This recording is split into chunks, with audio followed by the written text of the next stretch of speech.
Good evening. My name is Pastor Dave Rivera. I'm coming to you in DeSega, where we're doing our youth retreat this week, and I apologize for the attire. We're getting ready to have our annual youth retreat, and we're getting everything ready for them, but it's my honor and privilege to be here today to bring you a small lesson that I know that will bless your life. And if you would, please share this opportunity with other folks. Let them know that they could tune in Restoration Ministry and listen to the Word. It's our way of reaching out to people outside of the church, into their homes, and we've been doing this for approximately a year plus after COVID, and we are just so honored to be able to do that. As I said, I pastor Hope and Restoration Ministry. We're located at 543 Richmond Avenue in the city of Buffalo. Just want to give you our schedule for the rest of the week.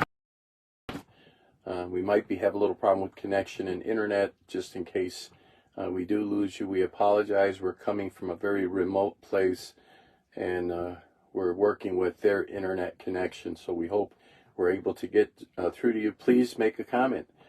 If you can hear us, if you can see us, we'd like to know that you are watching and that we are actually being able to reach out to you. As I said before, the announcements for the rest of the week. Today we're in Old DeSega at our usual hour. At 7 o'clock we have House of Peace in English. At 7:45 we have Bible study with Brother Fabio Ceballos. On Thursday we have prayer service at 7 o'clock. I'll be here. Hopefully we'll have one of the leaders from church open up at 6:30. Prayer goes on to 8 o'clock at night.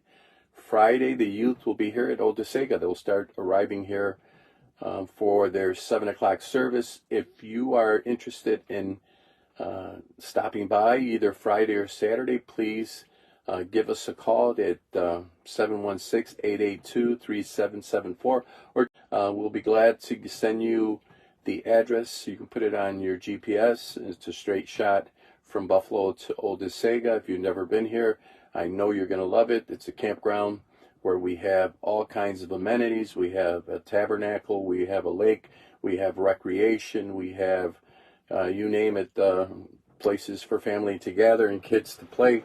So it's a beautiful opportunity, and I know once you come here, you'll probably continue to come here. We've been doing it now. If you are able to see, please let me know and comment. As I said before, today we're going to be studying biblical principles on a strong family. We know that God created the family in the very beginning with Adam and Eve, and he told Adam and Eve that he told first Adam, it's not good that you be alone, that you have a companion. And then Lord told him, be fruitful and multiply. And we know what happened since the beginning of the family with Cain and Abel. We know that Cain, as a result of sin, we know the story of Cain. Cain killed his brother Abel because God accepted Abel's offering and not his.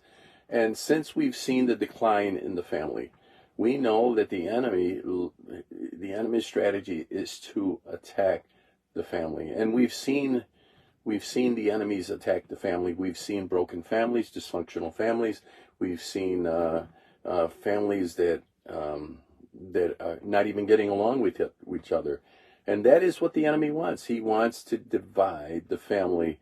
And I think we need to be very careful to maintain the unity within the family, the God's order. God set an order for the family. He put the man as the head of the home. He put the woman there as his helper. And he told the man to certainly honor his wife and to honor his children, to look after them, to love them. It's not just, you have dominion over your family. It's that it's the foundation. That is the basis. Having a godly parents that are examples to their children and that love the Lord. If you have a family that loves the Lord, that is committed to the Lord, that they begin to instill that into their children at a very early age. I remember my parents and the life they led when I was a young child.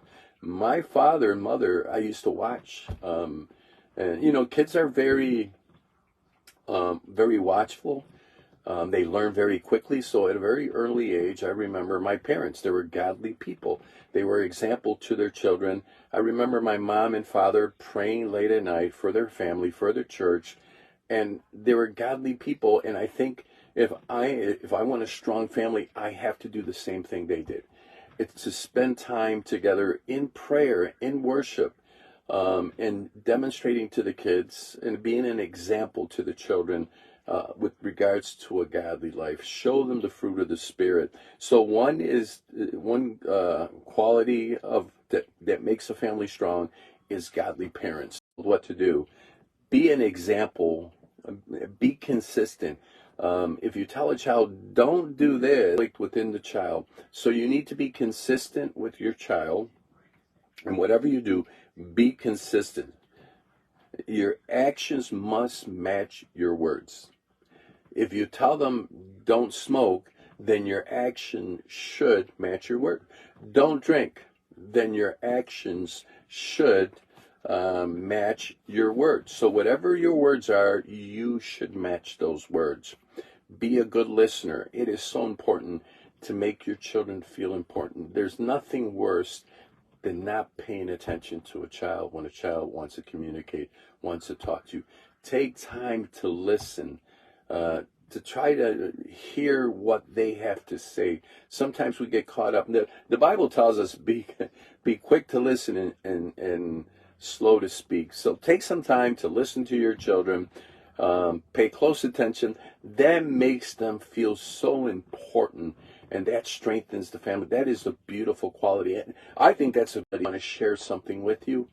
It is so important that you be that good listener. So be a good listener, consistent parent, godly parents, good discipline their children in anger.